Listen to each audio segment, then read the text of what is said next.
सर्व रसिक श्रोत्यांना सप्रेम नमस्कार. मी कवी प्राध्यापक विजय पोढरकर, छत्रपती संभाजीनगर.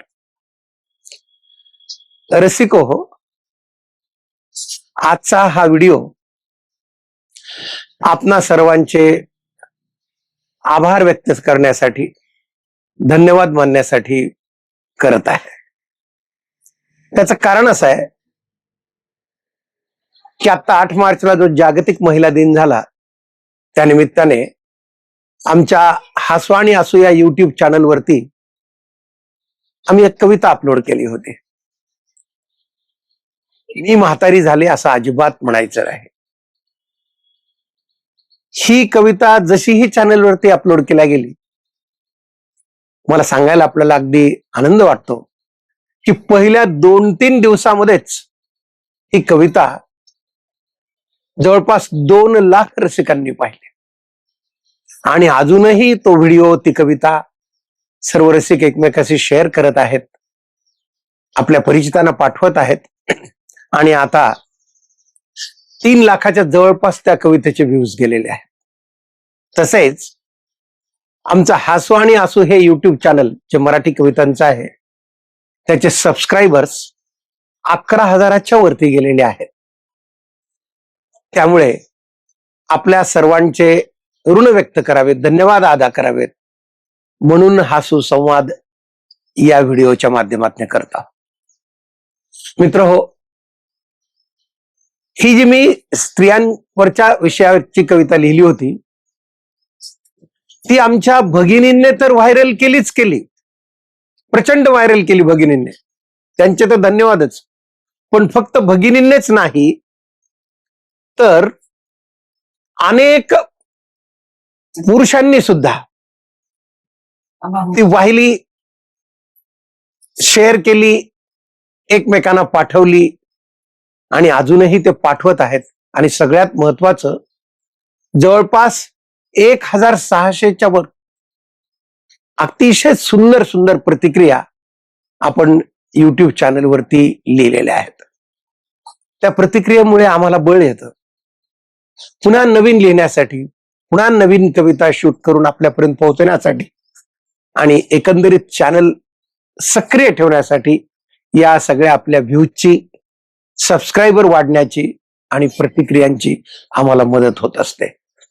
त्यामुळे भविष्यात सुद्धा अशा अनेक चांगल्या चांगल्या छान छान विषयावरच्या कविता आम्ही आपल्यासाठी घेऊन येणार आहोत.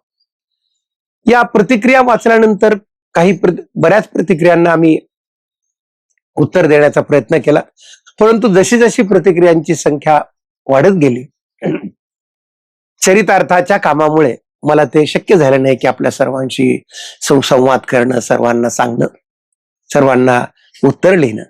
म्हणून या सुसंवादाच्या माध्यमातून, या व्हिडिओच्या माध्यमातून आपल्याशी मी संवाद साधत आहे, बोलत आहे. अनेक रसिकांनी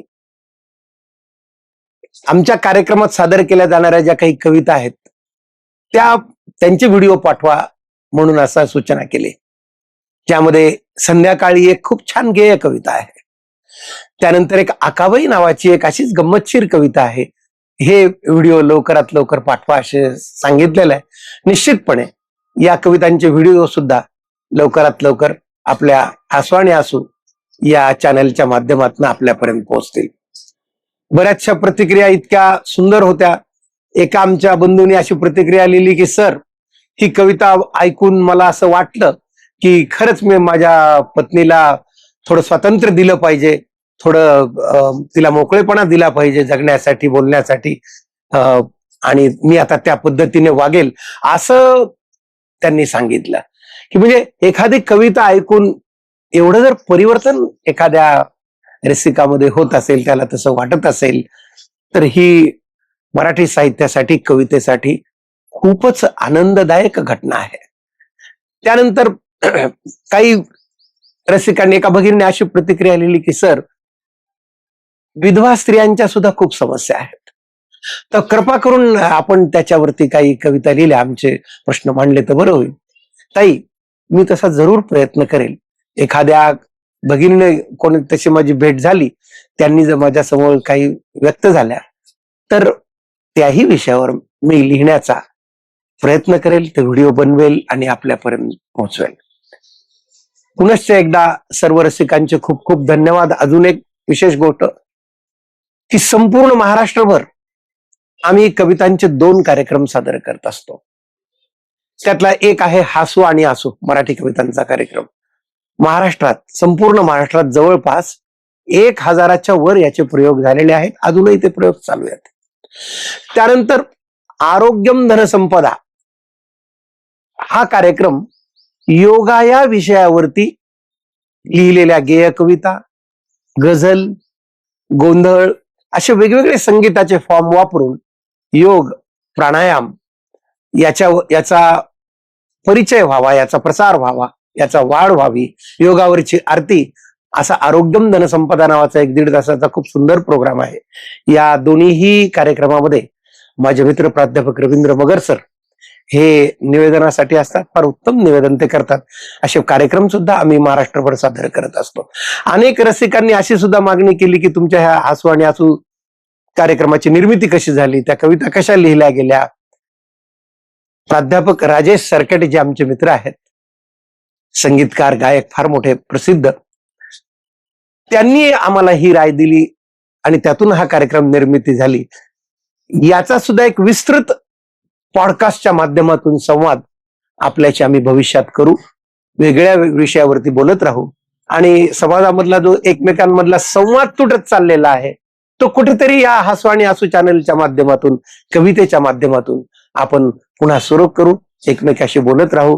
पुनश्च एकदा सर्व रसिकांचे, विशेषतः भगिनींचे, बंधूंचे सर्वांचे खूप खूप धन्यवाद. भविष्यात येणाऱ्या कवितेसाठी सुद्धा आपण अशाच प्रकारचा प्रतिसाद द्यावा. चॅनलला सबस्क्राईब करावं, लाईक करावं, कमेंट्स देत राहाव्यात आणि कविता शेअर कराव्यात. खूप खूप धन्यवाद. मी आपल्या सर्वांचा खूप आभारी आहे. धन्यवाद.